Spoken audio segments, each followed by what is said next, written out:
Welcome back to MiiBooth. Irfan here.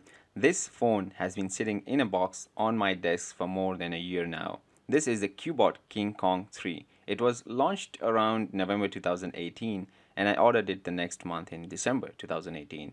It got lost in shipping somewhere and I got it in April 2019 after 5 months. And then I lost my interest in it.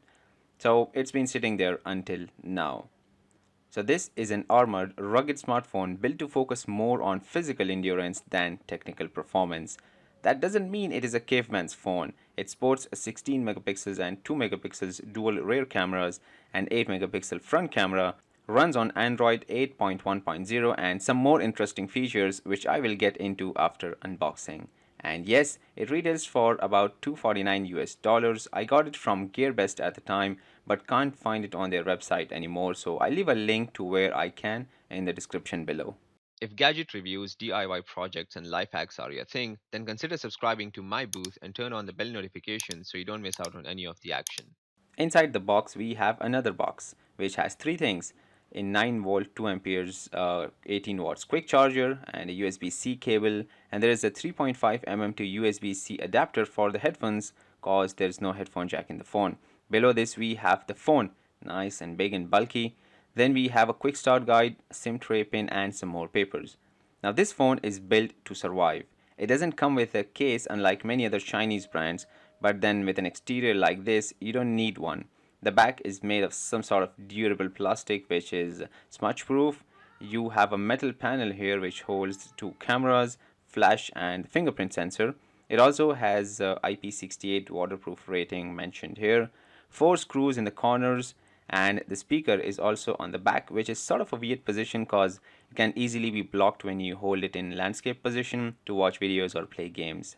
You've also got two metal strips on the sides with 5 screws on each side.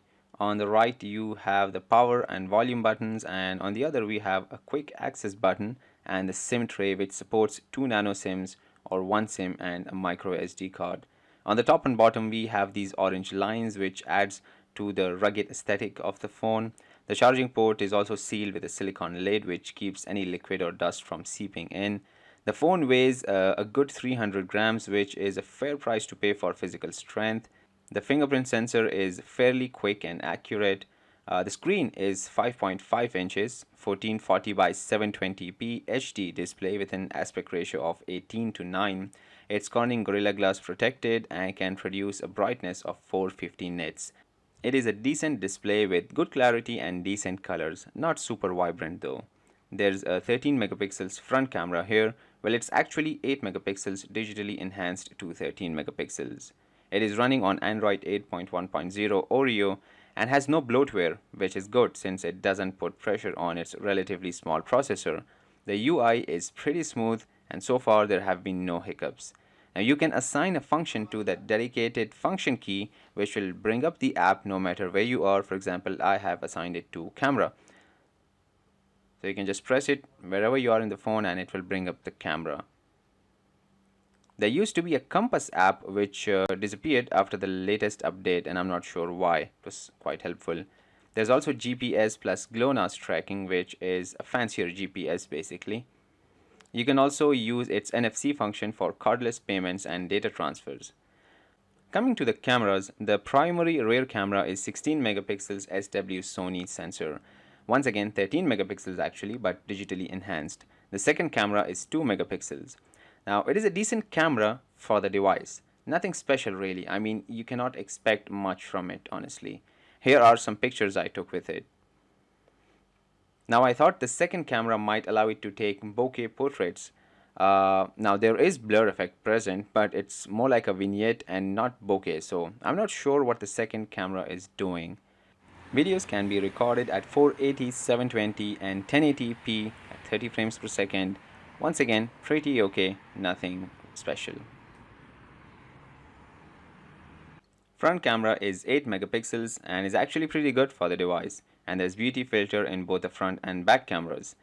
Now when we talk about physical endurance, the phone boasts of working between temperatures of -30 to 60 degrees Celsius, which basically means you will be long dead before your phone is.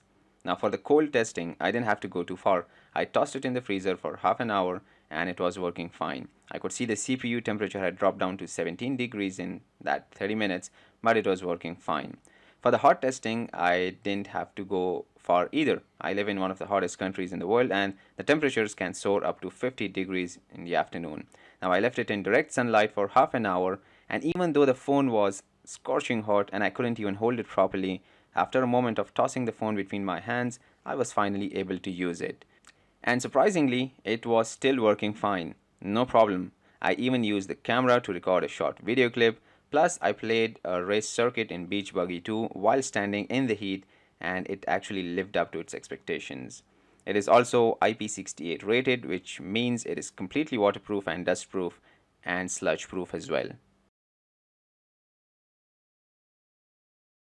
The processor is a MediaTek Helio P23 clocked at 2.5 GHz. It got a benchmark score of around 108,000 on AN22, which is on the low end of performance compared to today's devices, and it shows too. Smaller games like Shadow Fight 3, Beach Buggy 2, and Subway Surfers can run without any problems, but when it comes to heavy games like Asphalt 9 or PUBG, it kinda surrenders. I did manage to finish a full classic game of PUBG and even won, not to brag, but the gameplay is really choppy and I wouldn't want to put that strain on my eyes again. And this was even after I turned on the Cubot power booster. The battery is the real hero of the phone. It is a whopping 6000 mAh, which takes about 4 hours to charge with its 18 watts fast charger and can easily last for 2 to 3 days on regular use. And on standby, it can last for 25 days. And I'm not just reading this off the box, I actually tested it and it did last for 25 or 26 days. I don't remember the exact figure, but it did. The speaker is okay, but not super loud. Plus, it's on the back, so that is a different issue altogether. Hey guys, welcome back. Irfan here.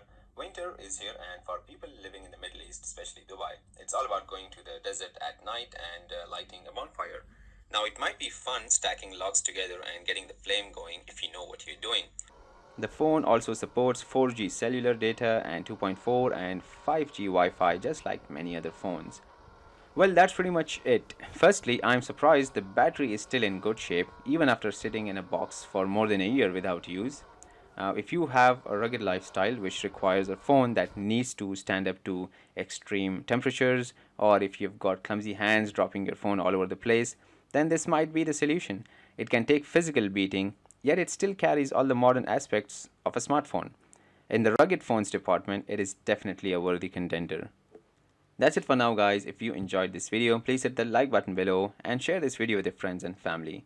While you're there, don't forget to subscribe to MiiBooth for more gadget reviews, DIYs, and life hacks. You can also follow me on Instagram and other social media. All the links are in the description box below. Click on the thumbnails to watch my other videos or check out my YouTube channel for more. And as always, thanks for watching.